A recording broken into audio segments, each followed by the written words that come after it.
శ్రీగురుభ్యో నమ. హరి ఓం.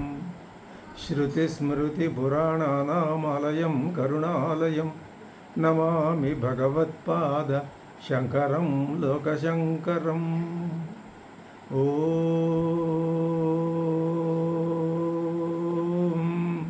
భద్రం కర్ణేభిः శృణుయామ దేవాः భద్రం పశ్యేమాక్షభిర్యజత్రాः స్థిరైరంగైస్తుష్టువాగుంసస్తనూభిः వ్యశేమ దేవహితం యదాయుः. స్వస్తి న ఇంద్రో వృద్ధశ్రవాः స్వస్తి నః పూషా విశ్వవేదాः స్వస్తి నస్తార్క్ష్యోరిష్టనేమిः స్వస్తి నో బృహస్పతిర్దధాతు. ఓం శాంతి శాంతి శాంతి. ముండకోపనిషత్తులో మొదటి ముండకం రెండవ ఖండంలో ఇప్పుడు మనం ప్రవేశిస్తున్నాం. దీనికి ఒక చక్కటి అర్థమయ్యే విధంగా అందరికీ తెలియజేయటానికి అందరూ తెలుసుకోవటానికి వీలైన విధంగా భగవత్పాదుల వారు ఈ రెండవ ముండకానికి, ఈ రెండవ ఖండానికి చక్కటి ఉపోద్ఘాతం రాస్తున్నారు. ఏమంటున్నారు? సాంగాహ వేదాహ అపరా విద్య ఉక్త. అంగములతో కూడిన వేదములు అపరా విద్య అని చెప్పారు. ఋగ్వేదో యజుర్వేద అనే మంత్రం ద్వారా చెప్పారు. తర్వాత ఏం చెప్పారు? యత్తదద్రేశ్యం అగ్రాహ్యం అనే మంత్రవర్ణం ద్వారా ఇత్యాదిన నామ రూపం అన్నంచ జాయతే ఇత్యంతేన గ్రంథేన యత్తదద్రేశ్యం దగ్గర నుంచి అన్నంచ జాయతే అనే మంత్రం వరకు ఉన్నటువంటి ఆ మధ్య మంత్రాల్లో ఉక్త లక్షణం చెప్పబడిన లక్షణాలు కలది. ఏది? అక్షరం, అక్షర పరబ్రహ్మను గురించి చెప్పారు. అంటే అపరావిద్యను గురించి చెప్పారు. పరావిద్యను గురించి మొదటి ఖండంలో, మొదటి ముండకం మొదటి ఖండంలో చెప్పారు అని చెప్తున్నారు స్వామివారు. ఆ అక్షరం ఎలాంటిది? అక్షరాన్ని గురించి చెప్పారట. యయా విద్యయా అక్షరం అధిగమ్యతే. ఏ విద్య నేర్చుకున్నట్లయితే, ఏ విద్య తెలుసుకున్నట్లయితే ఆ అక్షర పరబ్రహ్మము అధిగమ్యతే పొందబడుతుందో అది చెప్పారు. ఇది పరావిద్య సవిశేషణ ఉక్త. చక్కగా విశేషణాలతో సహా చెప్పారు. అతఃపరం ఇంకా ఆ తర్వాత అనయోహో విద్యయోహో విషయం వివేక్తవ్యం. ఈ పరాపర విద్యలలో ఉండే విషయం ఏమిటో వివేక్తవ్యం, విచారించి తెలుసుకోవాలి. ఏమిటవి? విచారించి తెలుసుకుంటే ఏమని తెలుస్తాయి? సంసార మోక్షం. అపరావిద్య సంసారం, పరావిద్య మోక్షం. ఇక్కడ ఒక విషయం మనం స్పష్టంగా తెలుసుకుని ఉంటే మంచిది. ఏమిటి? పరా అపరా విద్యలని రెండూ చెప్తున్నారే కానీ ఆ మాట ఎందుకు చెప్పారు అంటే, ఏది తెలిస్తే ఇదంతా తెలుస్తుందో అని అడిగిన ప్రశ్నకు అనురూపంగా చెప్పబడిన జవాబే తప్ప ఆ రెండింటిలో వైరుధ్యం అనేది లేదు. పైపెచ్చు ఒకదానికొకటి అనుబంధాలు అవి. ఎలాగా? అపరావిద్య నిన్ను పరావిద్యకు చేరుస్తుంది. పరావిద్య నీకు అది నీకు సిద్ధించే ముందు నువ్వు అపరావిద్యలో సిద్ధహస్తుడివి అవునా కాదా? అయితే అందులో సిద్ధహస్తుడు అయితేనే నీకు పరావిద్య మీద దృష్టి కలుగుతుంది అని పరావిద్య యొక్క అభిప్రాయం. ఇంకా నీకు ఎప్పుడైతే ఒకసారి ఈ రెండింటి మధ్యలో ఉన్న సంబంధం ఎప్పుడైతే పరావిద్య మీద దృష్టి బాగా ఏర్పడిందో, ఇంకా క్రమక్రమంగా అపరావిద్య మీద దృష్టి సన్నగిల్లిపోయి రెండూ ఒకే కాలంలో నిర్వహించడం సాధ్యం కాదని స్వామివారు చాలాసార్లు చెప్పారు. కాబట్టి ఈ రెండింటి మధ్య అనుబంధం మనం ఏం ప్రత్యేకించి మనసులో గుర్తుపెట్టుకోవాలి అంటే, అపరావిద్య ఉన్నది పరావిద్య కోసమే. అంతే తప్ప అపరావిద్య తోటే అంతమయ్యేది కాదు. అదే ఫైనల్ కాదు. దాని తర్వాత పరావిద్య ఉంది. పరావిద్య ఎందుకున్నది? నువ్వు ఒకసారి ఆ పరావిద్య దృష్టిలోకి వెళ్ళిన తర్వాత ఇంకా దీన్ని వదిలిపెట్టేయి. అని ఈ రెండింటి మధ్యలో సంబంధాన్ని కనుక మనం గుర్తుపెట్టుకున్నట్లయితే మనకి చాలా తేలిగ్గా చక్కగా ముండకోపనిషత్తు భావనలోకి వస్తుంది. ముండకోపనిషత్తు భావనలోకి వచ్చింది బాగానే ఉందండి, ఇది ఏమిటి దానివల్ల ప్రయోజనం అంటే పరావిద్య ప్రయోజనం ఏమిటో ఇది అదే మోక్షము. ఇప్పుడు ఆ మాట చెప్పబోతున్నారు.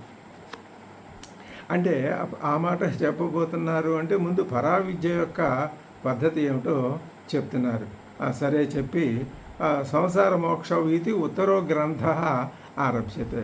తత్ర అపరవిద్యా విషయ కర్త్రాది సాధన క్రియాభేద ఫలభేద రూప సంసార అనాది అనంత దుఃఖస్వరూపత్వాత్ హాతవ్య ప్రత్యేకం శరీరిభి బహువచనం వాడుతున్నారు. దీనికి ఏదో కారణం చెప్తారు. ఏకజీవవాదాన్ని పరాస్తం చేయడానికి ఇక్కడ భగవత్పాదులు శరీరిభి అనేక మంది శరీరధారులు ఉన్నారు. వాళ్ళందరూ ఏం చేయాలి అంటే ఈ సంసారాన్ని హాతవ్య, నువ్వు ఈ సంసారం పోగొట్టుకుంటేనే మోక్షం అనే ఆలోచన వస్తుంది. లేకపోతే నువ్వు సంసార దృష్టి పోనంతకాలం, పోవటం అంటే అది ఎలా పోతుందండి, ఆచరణలో రావాలి. అదే జీవన్ముక్తి. సంసారంలో ప్రాణం పోయేదాకా సంసారంలో ఉంటాము, కానీ తామరాకు మీద నీటి బొట్టులాగా ఉంటాము. అందుకని ఇప్పుడు అపరవిద్యా విషయం ఏమిటట, కర్త కారణం, మరి క్రియ కర్మ సాధనాలు, ఆ క్రియా ఫలం, వాటి భేదం, ఇవన్నీ ఇదే మొత్తం విషయం, వ్యవహారం అంతా దేంట్లో సంసార, ఆ రూపం కలిపి సంసారం. పైగా ఇది అనాది, ఎప్పుడు ప్రారంభం ఎవరూ చెప్పలేదు. ఎందుకండి అనాది అంటం వల్ల ప్రయోజనం అంటే ఇది ఆ మాట చెప్పటం వల్ల సాధకుడిలో ఒక విధమైన వైరాగ్యం కలగాలి, అందుకు అనాది. అయితే నిజంగా అనాది కాదు, నిజంగా అనాద్య ఆద్య అనేది చర్చ అనవసరం. ఈ సృష్టి పరమాత్మయే అనాది అయినప్పుడు ఆయన కొంతకాలం అలా ఉండి పరమాత్మగా ఉండి తర్వాత సంసారాన్ని సృష్టించాడు. ఇవన్నీ పనికిరాని మాటలు, ఇవన్నీ కాదు. కాబట్టి అనాది అంటే ఈ మన యొక్క సంసారం అనాది అనే మాటకి మనం చెప్పుకునే వ్యాఖ్యానం మన అజ్ఞానం అనాది అని అర్థం అండి. ఇంతెందుకు ఇన్ని మాటలు ఎందుకు, మన అజ్ఞానం అనాది అనేసరికి అమ్మ అనాది కాలం నుంచి నేను ఈ అజ్ఞానంలోనే పడి ఉన్నానా అనే ఒక వణుకు భయం కలగాలి. అది అందుకు అనాది. తర్వాత అనంత, దానికంటే భయంకరమైంది ఇది. ఈ అనంతమా, ఇలాగే నేను ఉన్నట్లయితే, ఇటువంటి అజ్ఞానంలోనే నేను ఉన్నట్టయితే ఇంక ఎప్పటికీ అనంతంగా ఇందులోనే పడి ఉండాలి. ఎప్పటి నుంచి పడున్నానో తెలియదు, ఎప్పటిదా ఇక అంతం అనేది లేదు అనే భావన కలుగుతోంది. అనాదికి అనంత. పైగా అటువంటిది దుఃఖస్వరూపం, ఇది అంత దుఃఖమే, దీని స్వరూపం దుఃఖం. ఇది మంచి మాట చెప్పారు స్వామివారు. సంసారం యొక్క స్వరూపం దుఃఖం. స్వరూపం అంటే అర్థం ఏమిటి, ఏది ఉంటేనే దాని మీద ఆధారపడింది ఉంటుందో ఆ ఆధారపడిన దాని స్వరూపం ఆ ఉన్నది ఎప్పుడూ ఉండేది. అది ఈ ఉదాహరణ చెప్పుకుంటే అంత ప్రసిద్ధమైన ఆభరణాలన్నీ బంగారం ఉంటేనే ఉంటాయి, బంగారం లేదా ఆభరణమే లేదు, దాని ఉనికే లేదు. అలాగే ఇప్పుడు ఇక్కడ ఏం చెప్తున్నారు, ఈ సంసారం దీని స్వరూపం దుఃఖం. అంటే దుఃఖం ఇది పరస్పరాశ్రయం. దుఃఖం ఉన్నది అంటే సంసారం ఉన్నదనే అర్థం. ఇప్పుడు సంసారం పోవాలి అంటే ఏది పోగొట్టుకోవాలి, దుఃఖం పోగొట్టుకోవాలి. దుఃఖం పోగొట్టుకోవాలంటే ఏది పోగొట్టుకోవాలి, సంసారం పోగొట్టుకోవాలి. సంసారం మనం ఎలా పోగొట్టుకుంటామండి, మరణిస్తే పోతుందని అంటారు. ఇది నిరాశావాదం, అలా పనికిరాదు. అలాంటి వాదాలు మనం వాటి జోలికి వెళ్ళం. సంసారం ఎలా పోతుంది, ఒక్కటే మాట, ప్రగాఢమైన నిద్ర ఉంది. ఆ నిద్రలో నిద్రపోవటానికి పూర్వం పెద్ద మహాపదలో పడ్డావు, ఏదో ఆత్మీయ బంధు వియోగం జరిగి అంత తీవ్రమైన లోతైన దుఃఖంలో ఉన్నావు. విలపించాం, ఏడ్చాం, బంధువులందరూ ఓదార్చారు, బాగుంది. అంతా అయిన తర్వాత శరీరం అలసిపోయి దీర్ఘమైన గాఢమైన నిద్ర పట్టింది. ఆ దుఃఖం ఉందా? లేదు. మళ్ళీ ఎప్పుడు వచ్చింది? మెలకు రాగానే వచ్చి పడిపోయింది. ఇప్పుడు మోక్షం అంటే ఇక్కడే అర్థమైపోతుంది మనకి. సంసారం యొక్క స్వరూపం ఏమిటి? దుఃఖం. సుషుప్తిలో దుఃఖం లేదు. నీకు నువ్వు తెలుసుకోవటానికి దుఃఖం లేని స్థితి ఇప్పుడు అనుభవానికి వస్తుంది సుషుప్తిలో. అది మళ్ళీ వచ్చి ఇందులో పడకుండా గనక ఆ సాధకుడు సాధన చేసి అది తెలుసుకొని అలా కనుక తనని తాను ఆ ధ్యానంలో ఉంచుకోగలిగినట్లయితే అదే మోక్షం. ఇప్పుడు అదే చెప్తున్నారు. సంసార అనాది అనంత దుఃఖస్వరూపత్వాత్ హాతవ్యం ప్రత్యేకం శరీరకి. అది పోగొట్టుకోవాలి. సంసారం పోగొట్టుకోవను అంటే ఇందులో పడి ఉండటమే. కాబట్టి నిరంతరం కూడా ఏ పని చేస్తూ ఉన్నా పానీయంబులు త్రావుచున్ కుడుచుచున్ భక్షింపుచున్ ఎవరు? ప్రహ్లాదుడు. ఏ పని చేస్తున్నా ఆయనకి నిరంతర శ్రీనారాయణ పాదపద్మయుగళి ధ్యానం తప్ప మరొకటి లేదు కదా. బాగుంది. అలాగే సంసారం ఎలా హాతవ్యం, దానికి జవాబు ఇప్పుడు మనం చెప్పుకోవాలి. ఎలా పోగొట్టుకోవాలి సంసారం? నిరంతరం గుర్తు వచ్చినా దాన్ని ఓ పక్కకు తోసేయటం. నిరంతరం అక్షర పరబ్రహ్మం. యత్తదద్రేశ్యం అగ్రాహ్యం అవర్ణం మననం. ఏదో ఒకటి ఇలాంటి పరమాత్మ స్వరూపాన్ని చెప్పే మంత్రవర్ణాలు చాలా ఉన్నాయి. ఏదో ఒక మంత్రం, రోజుకో మంత్రం. అలాగే ఇది సాధన. మరి ఇప్పుడు ఒక మహా శక్తి కలిగినటువంటి గురువు ప్రాప్తమయ్యి ఆయన పాదసేవ చేసి మనకు ఆయన ఆ విధానాన్ని ఉపదేశించే వరకు మనం ఏదో ఒక విధానాన్ని మనం పెట్టుకోవాలి కదా. అది హాతవ్యం. సామస్త్యేన హాతవ్యం. సంపూర్ణంగా పోవాలి. మళ్ళీ ఇందులో శేషం ఉందే పనికిరాదు. ఎలాగ నదీ స్రోతోవతు అవయవచ్ఛేద రూప సంబంధ తదుపశమ లక్షణో మోక్ష. ఎంత స్వామివారు ఏం చెప్పినా చక్కగా అరటిపండు ఒలిచి చేతులు. దుఃఖస్వరూపం సంసారం. ఆ దుఃఖాన్ని పోగొట్టుకుంటే మోక్షం. దుఃఖం పోయే స్టేజ్ నీకు ఎక్కడ అనుభవానికి వచ్చింది? సుషుప్తిలో. అది నువ్వు దాన్ని సరి చేసుకోవాలి. సరి చేసుకోవటం అంటే అది యథార్థం చేసుకోవాలి. అంటే సుషుప్తి అయినా జాగ్రత్తలో అయినా అదే స్థితిలో ఉండగలిగితే అది సరిపోదు. సరే. పరవిద్యా విషయమేమో మోక్షం, అపరవిద్యా విషయం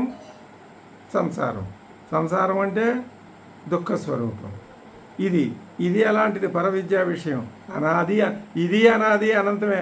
ఎందుకని ఈ అనాది అనంతానికి ఆ అనాది అనంతానికి కొంచెం తేడా, లేదా చాలా తేడా ఉంది మొత్తానికి. ఏమిటది? అది అనాది అనంతం అంటే అజ్ఞానంలో పడి అనాది అనంతం. అది ఎప్పుడైతే పోయిందో కలిగేది జ్ఞానం. ఈ జ్ఞానం ఇది అనాది అనంతమే. అదేంటండి, నేను అజ్ఞానం పోయిన తర్వాత కదా ఇందులో పడ్డాను, ఇప్పుడు నాకు ఇది అది అంటే నీ ఉపాధి ఇది కాదు కదా ఇక్కడ ప్రధానం. అసలు ఇదే అనాది అనంతం. అది ఆభాస. అది లేని దాన్ని చూసి నువ్వు అనాదే అని మరి ఇందాక అలా చెప్పారే, అలా చెప్తారు స్వామివారు. మనం అర్థం చేసుకోవాలి. కాబట్టి ఇప్పుడు అవిద్య ఆభాస కాబట్టి, లేనిది కాబట్టి నీకు అనాది అనంతం కూడా లేనిది. కానీ ఏది నిజంగా ఉన్నది ఇదైనా నిజంగానే చెప్తారా, తర్వాత మళ్ళీ మాట మారుస్తారా? అలా మాట మార్చడం లాంటిది ఉండదు. అసలు ఉన్నదే ఇది. ఏది? అక్షర పరబ్రహ్మ స్వరూపం ఎప్పుడు నిశ్చల స్థితిలో ఉన్నదే అది. సరే. అనాది అనంత అజర అంటే జరాదు, వార్ధక్యాదులు లేవు. అమరహ క్షీణించడం లేదు. అమృత మరణం లేదు. అభయ ఇవన్నీ అందులో ఉన్నాయి. శుద్ధ స్వచ్ఛమైనది అంటే ఈ గుణాల కల్తీ లేదు. ప్రసన్న నిత్యము ప్రసన్నమైనటువంటిదే తప్ప కల్లోలాలు లాంటివి లేవు. స్వాత్మ ప్రతిష్టా లక్షణ అదేమో సంసార అది దుఃఖ స్వరూపం కలది, ఇది ఆత్మ ప్రతిష్ట కలది. తేడా ఎంత స్పష్టంగా ఆత్మ ప్రతిష్ట కలది అంటే స్వరూపంలో తన స్వరూపంలో తానే ఎప్పుడూ ఉండేది మోక్షం. ఇది పరమానంద అద్వయ. మరి పూర్వం తావత్ ఇంతకు పూర్వం అపర విద్యాయా విషయ ప్రదర్శనార్థం ఆరంభ. ఈ రెండూ చెప్పాలి కదా, చెప్తామని మాట ఇచ్చారు కదా. ఏమని సంసారం మోక్షం చెప్పాలి కదా. ముందు సంసారం సంగతి చెప్తాం, ముందు అపర విద్య విషయం చెప్తాం. విషయం అంటే అపర విద్యలో ఉండే సబ్జెక్ట్ ఏమిటో చెప్తాం. అది ప్రదర్శనార్థం అయం ఆరంభ. ఈ ద్వితీయ ఖండం మొదటి శ్లోకం మొదటి మంత్రవర్ణం ప్రారంభం అవుతున్నది. తద్దర్శనేకి తన్నిర్వేదోపపత్తికి అది దర్శనం అయితేనే, సంసారం అంటే భయం కలిగితేనే దాంట్లో విరక్తి కలుగుతుంది. నిర్వేదం విరక్తి కలుగుతుంది. తదాచ భక్షతి పరీక్ష లోకాన్ అక్కడ హెచ్చరిక చేశారు. ఆ మంత్రవర్ణంలో అర్థం చెప్తారు ఇచ్చారు. నహి అప్రదర్శితే తెలియచెప్పకుండా ఇది ఇది ఇది ఏది అని ప్రదర్శన చేయకుండా పరీక్ష ఉపపద్యతే, పరీక్ష నా ఉపపద్యతే. నీకు అక్కడ ఎందుకుండా విషయం ఉంటేనే నువ్వు దాన్ని పరీక్షించి చేసుకుంటావు తప్ప ఏమిటో తెలియకుండా పరీక్ష ఏం చేస్తావు, ఎలా దాన్ని దాంట్లో నుంచి నువ్వు బయటపడతావు. ఇది తతు ప్రదర్శయన్నాహ చెప్తున్నారు ఇప్పుడు. తదేతత్ సత్యం మంత్రేషు కర్మాణి కవయో యాన్యపశ్యన్ను తాని త్రేతాయాం బహుధా సంతతాని తాన్యాచరధ నియతం సత్యకామాః ఏష వః పంథాః సుకృతస్య లోకే. ఇది మొట్టమొదటి మంత్రవర్ణం ద్వితీయ ఖండంలో. విషయం అపర విద్య యొక్క విషయాన్ని అంటే తెలియజెప్పటానికి ప్రారంభిస్తున్నారు. ఉపోద్ఘాతం చెప్పారు. తదేతత్ సత్యం అంటే అదే, ఏతత్ ఇదే, ఏతత్ అంటే ఇదే, ఇదే సత్యము. తతు ఏతత్ ఇదే సత్యము. ఏది సత్యం అంటారా అంటే మంత్రేషు కర్మాణి కవయః యాని అపశ్యన్ను. మంత్రాలు ఉన్నాయి కదా 4 వేదాల్లో. ఆ మంత్రాల్లో ఏ ఏ కర్మల్ని మంత్రేషు కవయః యాని యాని కర్మాణి అపశ్యన్ను, ఏ ఏ కర్మలని అపశ్యన్ను అంటే దర్శించారో విధించారో అదే సత్యము. వారు దర్శించిన కర్మలే సత్యము. సత్యం అంటే అది, వారు దర్శించిన కర్మలు. తదేతత్ సత్యం మంత్రేషు కర్మాణి కవయో యాన్యపశ్యన్ను తాని త్రేతాయాం బహుధా సంతతాని. సంతతాని అవి బాగా విస్తారంగా ఉన్నాయి. ఏమిటవి? ఆ కర్మలు. ఏం కర్మలు? మంత్రాల్లో ఋషులు ఏ కర్మలు దర్శించారో ఆ కర్మలు ఎలా ఉన్నాయి? సంతతాని విస్తారంగా ఉన్నాయి. ఎక్కడ అంటే త్రేతాయాం బహుధా సంతతాని బాగా విస్తీర్ణంగా ఉన్నాయి. ఎక్కడ? ఏవి ఎక్కడ? ఏవి అంటే కర్మలు. ఏ కర్మలు? ఋషులు మంత్రాల్లో దర్శించిన కర్మలు బాగా విస్తారంగా ఉన్నాయి. ఎక్కడ? త్రేతాయాం. ఈ త్రేతాయాం అనే ఒక మాటలో చెప్పారు. త్రేత అంటే ఆ కర్మలు 3 వేదముల వినియోగం సమావేశమయ్యే 3 వేదముల యొక్క సమావేశమే త్రేత. అంటే 3 వేదాల్లోనూ చెప్పారు. ఇది ఈ త్రేత అంటే త్రేతాయుగం కూడా అని అర్థం కూడా చెప్తున్నారు. సరే, ఇది సత్యము. తదేతత్ సత్యం.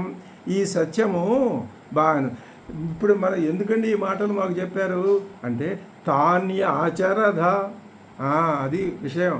తాని యాని కర్మాణి మనయో అపశ్యన్ను తాని కర్మాణి యూయం ఆచరధ. మీరంతా ఆచరించండి. ఎలా ఆచరించమంటారు అంటే నియతం. మీరు ఎలాగంటే నియతంగా అంటే వాటిని నిత్యముగా ఆచరించండి. ఎలాగా? సత్యకామాహ, ఎటువంటి వారై ఆచరించమంటున్నారు? సత్యకామాహ. దేన్ని ఆచరించమంటున్నారు? కర్మల్ని. కర్మలంటే ఏమిటని అర్థం చెప్పారు? సత్యం. కాబట్టి ఇప్పుడు మీరు ఏ కాములై అంటే ఏ కోరికలతో, ఏ ఆలోచనలతో, ఏ ప్రయత్నంతో, ఏ ఉద్దేశంతో చేయాలి? సత్యకాములై చేయాలి. సత్యం అంటే కర్మలు.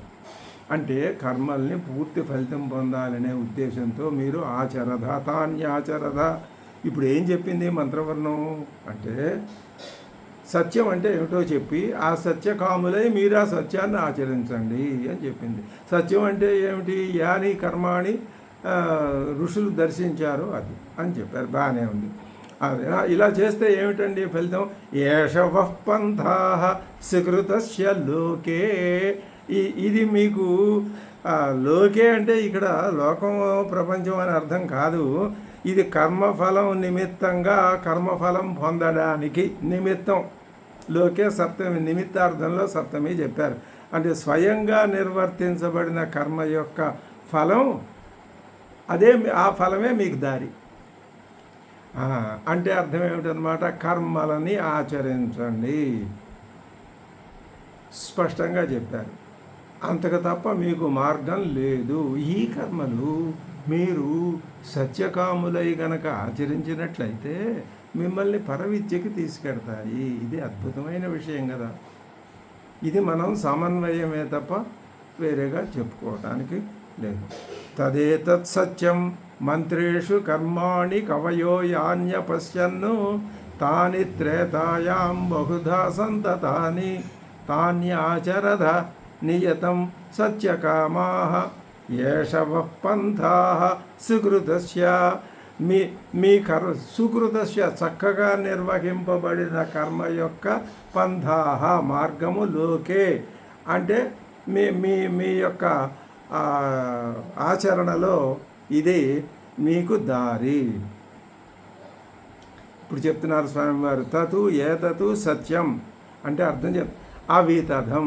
తదేతత్ సత్యం అంటే అర్థం ఏమిటి? అవితథం. స్వామివారు చెప్పిన మాట అవితథం.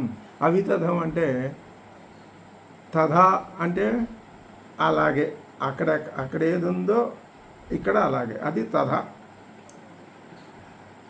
ఆ తథా, ఆ వి తథా. వి అంటే వ్యతిరేకం, వి తథా అంటే అక్కడ ఉన్నట్టుగా కాక ఇంకో రకం. తథా వి తథా అంటే రెండింటికి తేడా వచ్చింది. అది వేరు ఇది వేరు అయిపోయింది. వి తథా, ఆ వి తథా, నా వి తథా అంటే మళ్ళీ తథా అనే అర్థం. అంటే ఎందుకని ఇలా రెండు వ్యతిరేకాలు పెట్టే దానిని గట్టిగా బుర్రకి హత్తుకునేటట్టు చెప్పడం. తదేతత్ సత్యం, ఇది ఏ సత్యము, అవితథమైన సత్యము.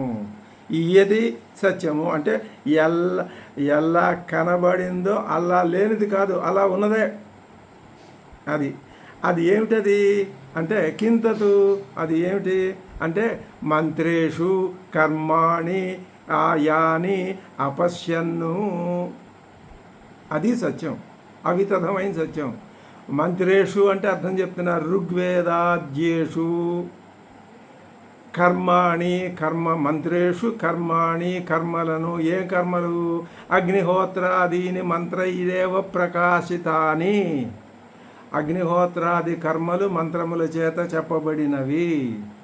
తర్వాత వాటిని కవయః మేధావినః వశిష్ఠాదయః, అది వేద ఋషులు, వాళ్ళు వేద ఋషులు దర్శించారు. ఎవరా వేద ఋషులు చెప్తున్నారు వివరంగా స్వామివారు?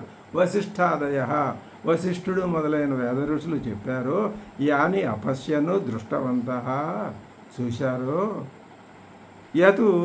తతు ఏతత్ సత్యం, అదే సత్యము. ఎందుకనండి సత్యము అంటే ఏకాంత పురుషార్థ సాధనత్వాతు, తప్పనిసరిగా పురుషార్థాలని సాధించుకోవటానికి ఆ సత్యమే సాధనము. ఏకాంత, ఇంకా ఒకే ఒక ప్రయోజనం తప్ప ఇంకో వేరే ఇది లేదు. తప్పనిసరిగా ఈ మార్గం తప్ప ఇంకో మార్గం లేదు. ఏకాంతం, ఒకటితోటే అంతమయ్యే మార్గం. ఏకాంత ఒకటే అయినటువంటి పురుషార్థన సాధనత్వం అది. తాని చ వేద విహితాని ఋషి దృష్టాని కర్మాణి త్రేతాయాం. ఇప్పుడు త్రేతాయాం అంటే అర్థం చెప్తున్నారు. ఏం చెప్పారు అక్కడ? త్రేతాయాం బహుధా సంతతాని అని చెప్పారు కదా. త్రేతాయాం అంటే అర్థం త్రయీ సంయోగ లక్షణాయాం. 3 వేదాలు ఎక్కడైతే కూడబలుక్కుని కలిసి సంయోగం చెందిన లక్షణాలు కలిగిన కర్మలు ఉంటాయో అందులో ఏమిటవి? హౌత్ర ఆధ్వర్యవ ఔద్గాత్ర ప్రకారాయం. అది ఎవరంటే వీళ్ళు ఋత్విక్కులు, వైదిక యాగాదులను నిర్వహిస్తారు. వీళ్ళలో ముఖ్యులు ఎవరు? హోత, అధ్వర్యుడు, ఉద్గాత. హోత ఏం చేస్తాడు? ఋగ్వేద మంత్రాలని చెప్తాడు. మరి అధ్వర్యుడు యజుర్మంత్రాలు చెప్తాడు. ఉద్గాత సామవేద మంత్రాలు. ఈ 3 మంత్రాలు ఎక్కడ కలుస్తాయో అక్కడ అధికరణ భూతాయాం కలయిక రూపంగా ఉన్నటువంటి దాంట్లో బహుధా బహుప్రకారం సంతతాని ప్రవృత్తాని విడిగా 3 వేదాలను చెప్పారు.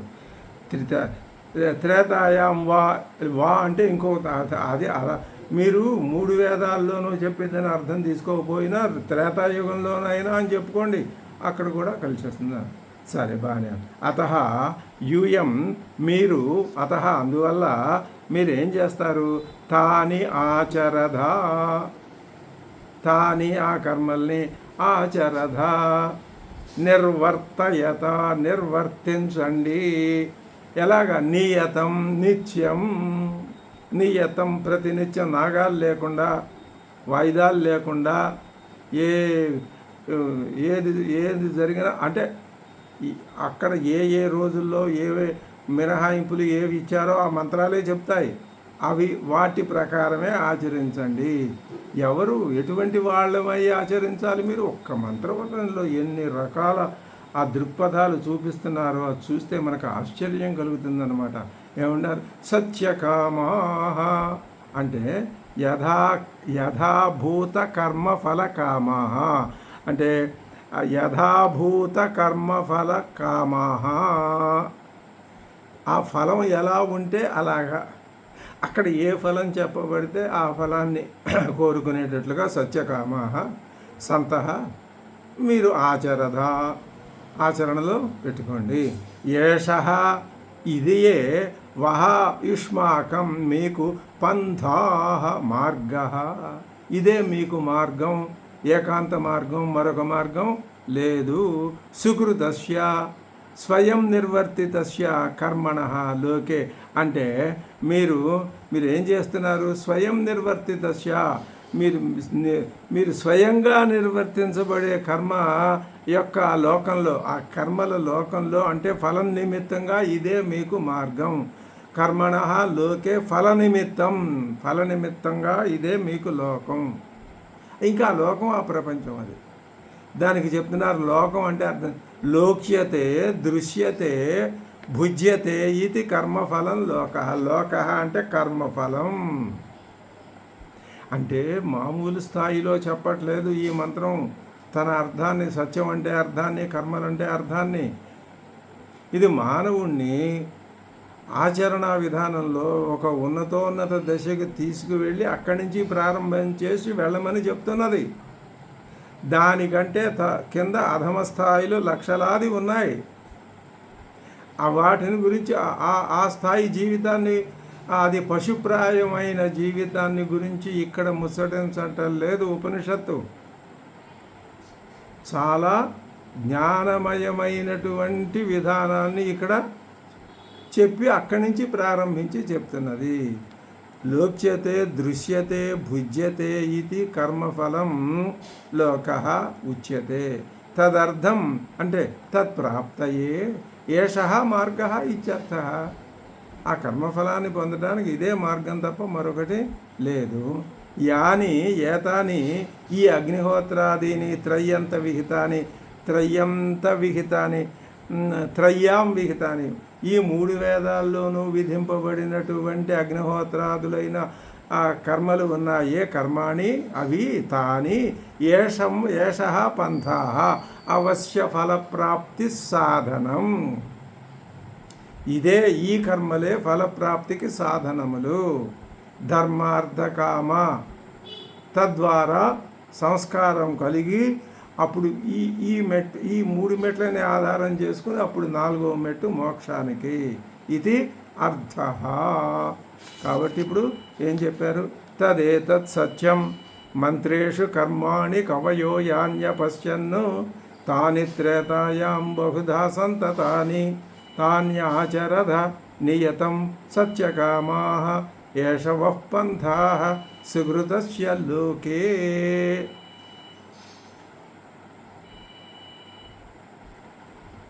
ఓం భద్రం కర్ణేభిः శృణుయామ దేవాः భద్రం పశ్యేమాక్షభిర్యజత్రాः స్థిరైరంగైస్తుష్ఠువాగుంసస్తనూభిः వ్యశేమ దేవహితం యదాయుः స్వస్తి న ఇంద్రో వృద్ధశ్రవాः స్వస్తి నః పూషా విశ్వవేదాः స్వస్తి నస్తార్క్ష్యోరిష్టనేమిः స్వస్తి నో బృహస్పతిర్దధాతు. ఓం శాంతి శాంతి శాంతి.